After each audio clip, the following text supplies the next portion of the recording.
खुलुमबाय स्टुडियो आं रबिन बसुमतारी दिनै 1 मे बड'फा उपेन्द्रनाथ ब्रह्मनि 35थि रुंसारि सान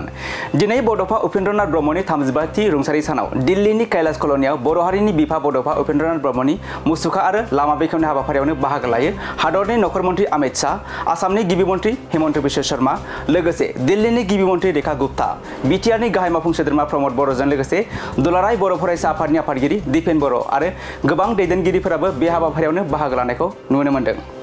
आरो बे हाबाफारियावनो गोबां दैदेनगिरिफोरजों लोगोसे माखासे बारग' एनडिएबि सोद्रोमाफोराबो बाहागो लानानै खौरांगिरिफोरनि सिगाङाव गोबां बाथ्रा बुंनायखौ जों नुनो मोन्दों बिथांमोना बुंदों दि सा 52 बारग' एनडिएबि सोद्रोमाफोरा एनआईए केसआव गोग्लैना थानायनि केसखौ फोजोबनो बिटिआर सरकार आरो दुलाराय बर' फरायसा आफादनि नाजानायाव आसाम सरकार आरो भारत सरकारखौ नारसिननानै गुवाहाटी हाइकर्टनि सिङाव लांनानै फोजोबनायनि दाबि खालामदोंमोन बेखौनो आसाम सरकार आरो भारत सरकारा गनायबाय होननानै बुंदों रुजुगोरा मुसाहारि बिथाङा बुंबावदों दि भारत सरकार आरो आसाम सरकारा बे दाबिखौ गनायनायनि उनाव जेसेबांखि एनआईएनि केसफोर दं बेखौ आसाम हाइकर्ट एबा गुवाहाटी हाइकर्टआव लाबोनो हाबाय होननानै बाथ्रा बुंथिदों आरो बेखौ बैथि दान 20 मेनि गेजेराव मोनफ्रोमबो जिल्लानि सेसनखौ माबोरै फोजोबनो हायो लोगोसे माखासे जोबथेसालियाव थानांनाय बारग' एनडिएबिफोरखौ उदां खालामनांगौनि दाबि खालामनानै रायजोनि गिबि मन्थ्रिखौ लोगो हमना खावलायदों होनना बाथ्रा बुंथिदों बिथां रुजुगोरा मुसाहारिया बेनि अनगायैबो बिथां रुजुगोरा मुसाहारिया खौरांगिरिनि सिगाङाव मा बाथ्रा फोरमायखो फै जों आबुङै मिथिना लानि आं 2020 मायथाइनि 27 जानुवारिनि जि बिटिआरनि सुक्ति मथे जेसेबांखिनि एनडिएबिनि नामाव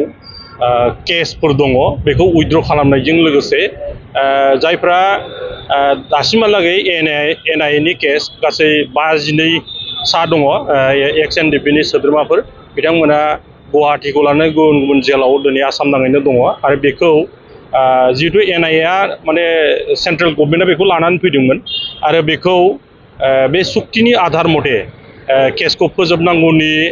थाखाय जोङो एक्स एनडिएबि हिसाबै लोगोसेयै बिटिआर सरकारनि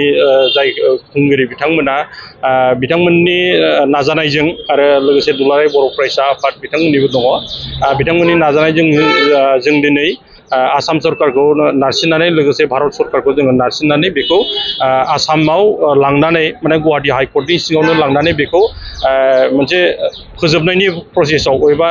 जेल जाहोनायनि प्रसेसआव जोङो खालामनो थाखाय जोङो जे डिमान्ड होदोंमोन दाबि होदोंमोन बेखौ आसाम सरकार आरो भारत सरकारा दिनै गनायबाय आरो गनायनायनि उनावहाय गनायथि होनायनि उनाव दिनैहाय जेसेबांखिनि एनआईएनि केसफोर दंमोन बेखौ गासैबो आसामनि हाइकर्टनि सिङाव लांबाय गुवाहाटी हाइकर्टनि सिङाव लांबाय आरो दा बेखौ फैगौ 20 मेनि गेजेराव मोनफ्रोमबो माने जिल्लानि सेसनफ्राव बेखौ माने बोरैहाय फोजोबनो हायो लोगोसे बैसोरखौ हगारनांगौनो बेखौ प्रसेसखौ खालामगोन होननानै चिफ मिनिस्टार बिथांनो जों दिनैहाय बेखौ माने लोगो हमनानै जोङो माने डिमान्ड होदों एबा बिथांखौ जों खावलायदों फोरमायदों आरो बिथाङा खोब गुरुत्व होकारे बेखौ माने जोंनिफ्राय मिथिनानै बिथाङा बे एक्सेप्ट खालामदों आरो लोगो जेसेबांखिनि बे जेल अथरिटि लोगोसे पुलिस अथरिटि बिथांमोननि सिमहालागै मेसेज हरदों जोंनि मोखाङावनो आरो गतिके बेयो खोब मोजां प्रसेस जादों आरो दासिमहालागै जोङो प्राय 800नि बारा जोङो बे केसफोरखौ जों फोजोबनायनि प्रसेस मोनसे खालामनाय जों आवगायबाय आरो बेखौ जोङो जेसेबां दिनहालागै माने जोंनि एक्स एनडिएबिनि नामाव बा एक्स एनडिएबिनि केडार्सफ्रा जायफ्रा जेल जानानै दं बिथांमोनखौ केस फोजोबनांगौ बे जोंहा जिहेतु दफायावनो दंखायो बेखौ जोङो मावफुंनो थाखाय जोङो नाजाबाय थादों